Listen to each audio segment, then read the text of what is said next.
Hey, what's up, YouTube? This is the Cavalry here. Yeah, check this out. This is what I'm going to do today. I'm going to give you guys a whole different perspective on what it's like to raise a son from a black mother's perspective. And this is a black mother that I would say is one of those needle in the haystack African American women. But let me go ahead and give you an idea of what a mother of an African American son has to deal with when it comes to these bad black women.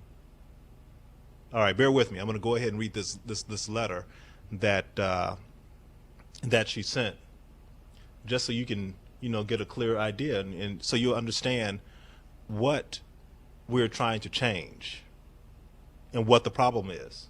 Still on the same lines, but we're going to get it from what one of these African American women who are absolutely trying to do the right thing and raise the best young men possible, the best young girls possible, and see it from the perspective of having to deal with these bad, I mean, absolutely just atrocious African American female parents.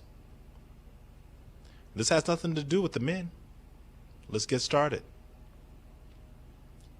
Kobe just had to lose his first girlfriend because apparently he was supposed to spend his every waking moment either with her or talking on the phone with her, and his gifts weren't expensive enough. Now, mind you, this young man is just a mere 15 years old, still in high school. Of course, he ain't got a career yet, right?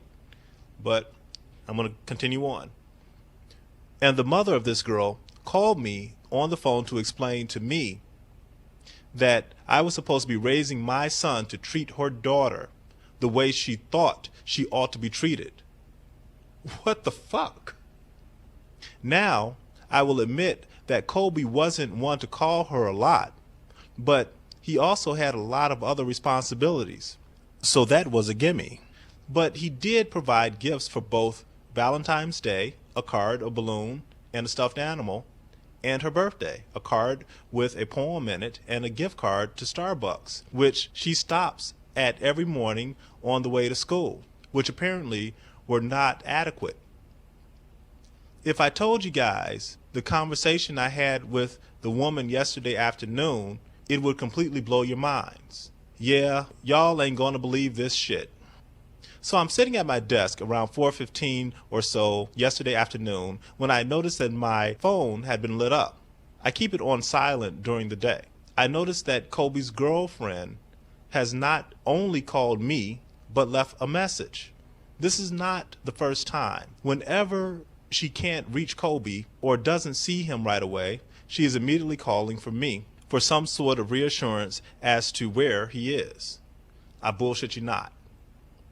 So anyway, as I'm listening to the message that her mom wants to speak to me, I immediately receive a text message from her again saying that her mom wants to talk to me and leaving a phone number. Okay.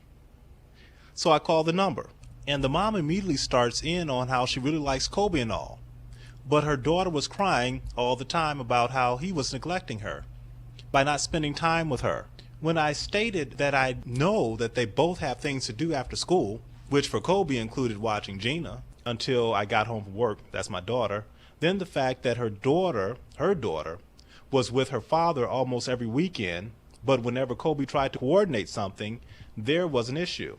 She immediately jumped off that subject, told her daughter that they could not go out on any dates until he could totally pay for it. Then she went on to say that he only had $11 when they invited him to the movies. That was totally unacceptable. I told her that I know for a fact that I had personally given him $20 for the movie trip, and that I knew that $11 was what he had left after he paid for his own ticket.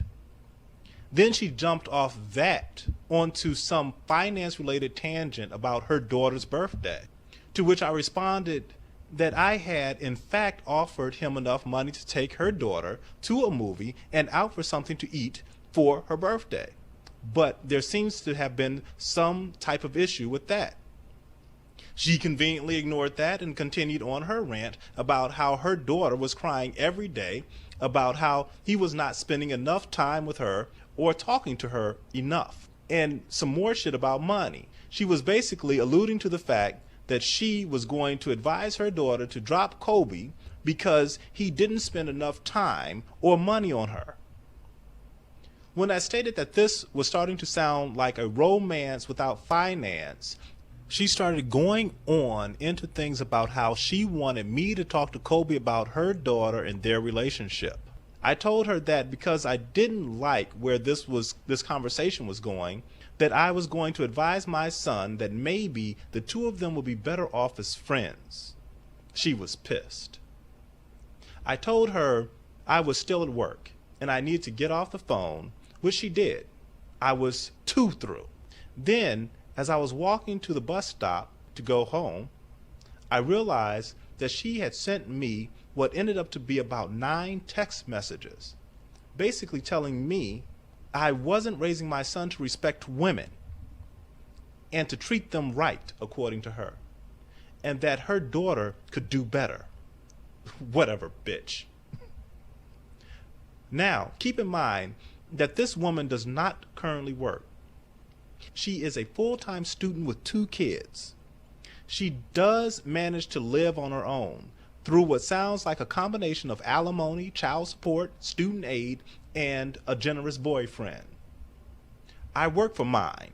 I support 2 kids by myself, and I'll be damned if anybody's trying to play me like that. That ain't the best part. Said 15-year-old girlfriend calls Kobe and reads him the riot act while I was at the gym.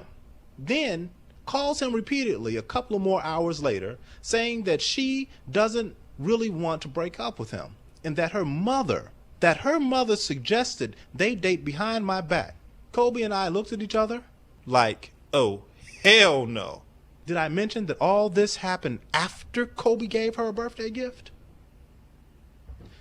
Now, brothers, and you lurking sisters, and you sisters that totally understand exactly where us brothers are coming from, what do you have to say to this? Now, a lot of you all are going through this same stuff right now. All I'm saying is, and all the rest of us brothers are saying, is that some type of check system has to happen against these African American women who are doing this to the African American community. There's no way that this young man can stay with this woman. She is going to be part of the 70%. Ooh, my fault, 72%. Thanks to Barack Obama's speech. These type of African American women are being built and groomed every single day. Now, what is a mother supposed to do with a son, an African American male? Is she supposed to send this young man out with no knowledge into this vicious force of women who are out there just to use him for his wallet, for his money, for his career? What is she supposed to do? Because there's just a plethora, I mean a vast amount of young urban females with this thought process. And this thought process is not put in by the father, because obviously the father is not there. And you can obviously tell that this woman is one of those women who chose a bad man. Which woman is right? Which woman is wrong? You tell me. I already made my conclusion. I know who's right and who's wrong.